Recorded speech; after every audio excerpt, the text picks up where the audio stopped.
Visible है आपको तो थम्स अप करके प्लीज बता दें एक बार। Okay, thank you so much.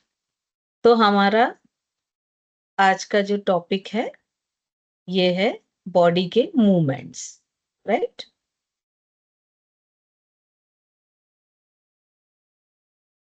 तो ये जो बॉडी मूवमेंट्स हैं ये किसी भी मसल्स और बोन का एक जो रिदम में मूवमेंट होता है, हिलते हैं बॉडी, उसको हम बॉडी मूवमेंट्स कहते हैं।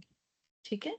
और ये बॉडी मूवमेंट्स कितने तरह के होते हैं और उनको क्या क्या नाम दिया जाता है, ये सारी चीजें हम इस पॉइंट के अंतर्गत पढ़ेंगे।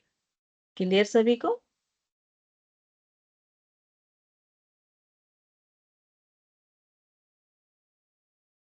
अब सबसे पहले हम देखते हैं पैर और हाथ के मूवमेंट्स। तो ये सिर्फ टर्म्स आपको मालूम होना चाहिए, इसलिए ये आपके साथ शेयर कर रहे हैं। अगर कोई भी व्यक्ति एक अलाइंड पोजीशन में खड़ा है और वो पैर को पीछे की ओर घुटने से मोड़ता है, मतलब उसका पैर कहाँ जा रहा है, बॉडी की तरफ जा रहा है, तो उसको क्या बोलेंगे, फ्लेक्सन। और यदि वो उसके अपोजिट सामने की तरफ लाता है तो एक्सटेंशन। सेम ऐसा ही हाथ में होगा, हाथ में इसके जस्ट उल्टा रहेगा। यदि वो सामने की तरफ हाथ को ला रहा है तो फ्लेक्सन, और यदि हाथ को पीछे की तरफ ले जा रहा है तो एक्सटेंशन। एल्बो में भी सेम चीज है। एल्बो से यदि हाथ मुड़ के शरीर की तरफ जा रहा है तो वो हो गया एल्बो फ्लेक्शन। और यदि एल्बो स्ट्रेट होके बॉडी से दूर जा रहा है, स्ट्रेट हो रहा है हाथ, तो वो हो गया एक्सटेंशन। रिस्ट का भी ऐसा ही होगा। यदि रिस्ट नीचे की तरफ डाउन हो रहा है तो फ्लेक्शन, और ऊपर की तरफ हो रहा है तो एक्सटेंशन। कंप्लीट बॉडी यदि अपनी नॉर्मल साइज से छोटी हो रही है, सामने की तरफ झुक रही है, तो वो हो गया फ्लेक्शन। और यदि वो एक्सटेंड हो रही है तो उसको हम बोलेंगे एक्सटेंशन। तो इस तरह से ये नेक, एल्बो, आर्म्स, साइड बेंडिंग, ये सारे फ्लेक्शन और एक्सटेंशन टर्म्स इस तरह से यूज किए जाते हैं। नेक्स्ट आते हैं एबडक्शन और एडक्शन। अब अगर कोई भी प्लेयर या कोई भी व्यक्ति अलाइंड पोजीशन में खड़ा है और वो दोनों हाथों को फ्लोर के पैरेलल कंधे की हाइट पर फैलाता है, शोल्डर हाइट पर स्ट्रेट करता है, तो उस कंडीशन में जो शरीर से, शरीर की मिड लाइन मैंने आपको बताई थी कि बीचों बीच एक जो लाइन खींचती है उसको इमेजिनरी लाइन होती है, वो मिड लाइन होती है। तो यदि मिड लाइन से दूर जा रहा है वो उसका बॉडी पार्ट, तो वो हो गया एब्डक्शन। और यदि मिड लाइन की साइड में आ रहा है, वो पास आ रहा है, जैसे यहां से देखिए ये मिड लाइन है, इससे हाथ दूर जा रहा तो एब्डक्शन, और ये मिड लाइन के पास आ रहा है तो एडक्शन। तो यहाँ पर जो लेग ये बाहर जा रहा है ये क्या हो जाएगा, एब्डक्शन। और ये हाथ जो बॉडी के मिड लाइन के पास आ रहा है ये हो जाएगा एडक्शन।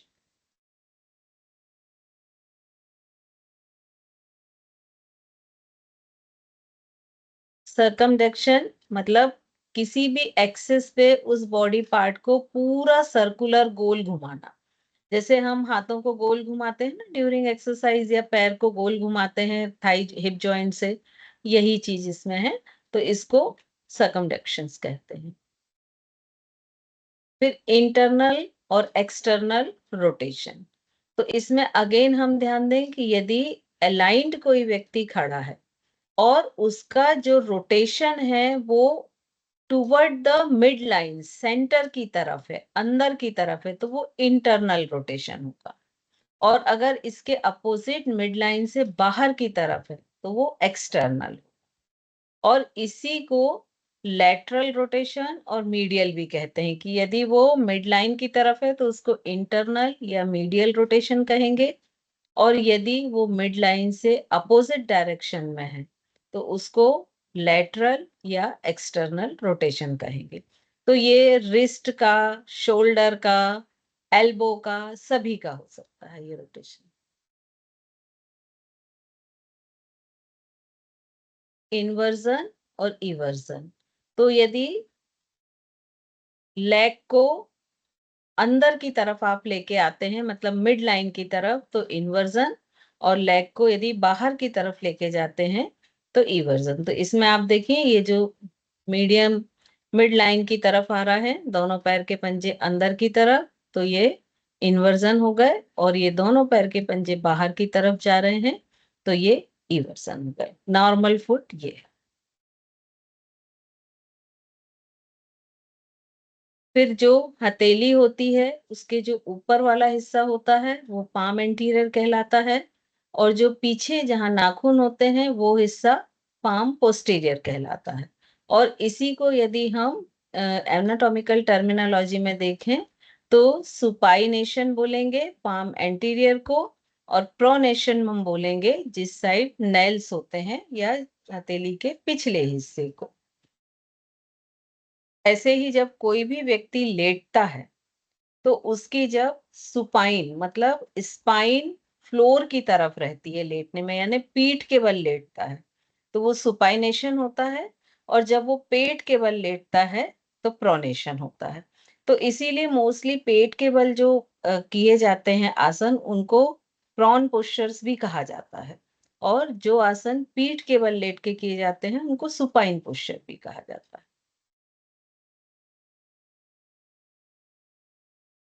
एलिवेशन डिप्रेशन मतलब किसी भी जॉइंट को ऊपर की तरफ उठाना एलिवेशन होता है, और किसी भी जॉइंट को नीचे की तरफ डाउन करना खींचना पैरों की तरफ डिप्रेशन कहलाता है।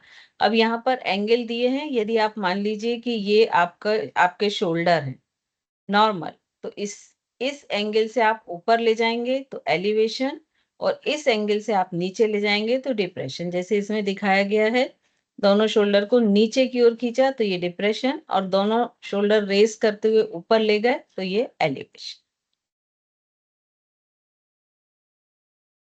अब ये एक पूरा रिस्ट बताया है, रिस्ट पाम फिंगर। अब रिस्ट पाम फिंगर में पहले तो कंपेयर किया है कि प्रॉक्सिमल और डिस्टल पार्ट क्या है।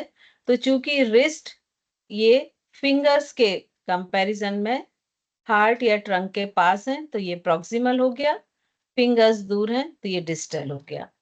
जो एंटीरियर पोर्शन होता है पाम का उसको पामर कहते हैं, और जो पीछे का होता है वो डॉर्सल कहलाता है। अब हम फुट को देखेंगे कि फुट में थोड़ा सा उल्टा होता है, जो हमारा नीचे पैर का तलवा जिसको हम कहते हैं,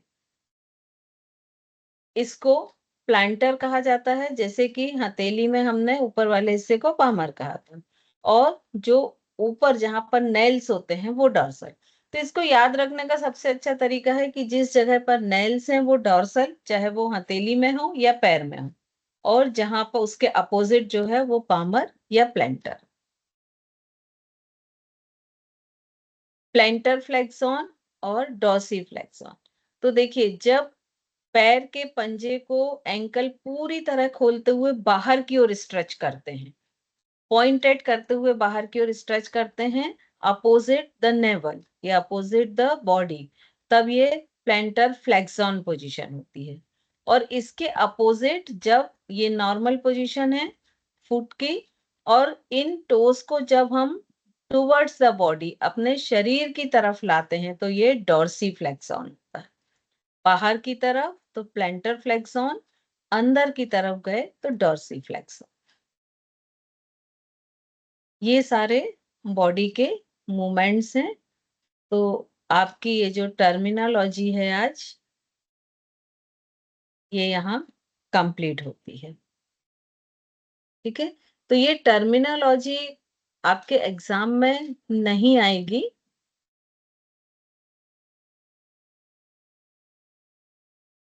लेकिन